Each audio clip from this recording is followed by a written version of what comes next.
പിടിയവിലിൻ്റെ കഥയുമായി ഞാനിന്ന് ഗുരുവായൂരമ്പല നടയിലെത്തി. ഉരുകുമൻ മാനസം കാണിക്ക വയ്ക്കുവാൻ ഇരുകൈയും കൂപ്പി ഞാൻ തൊഴുതു നിന്നു. ഞാൻ തൊഴുതു നിന്നു.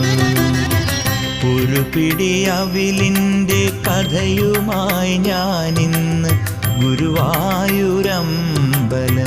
നടയിലെത്തി.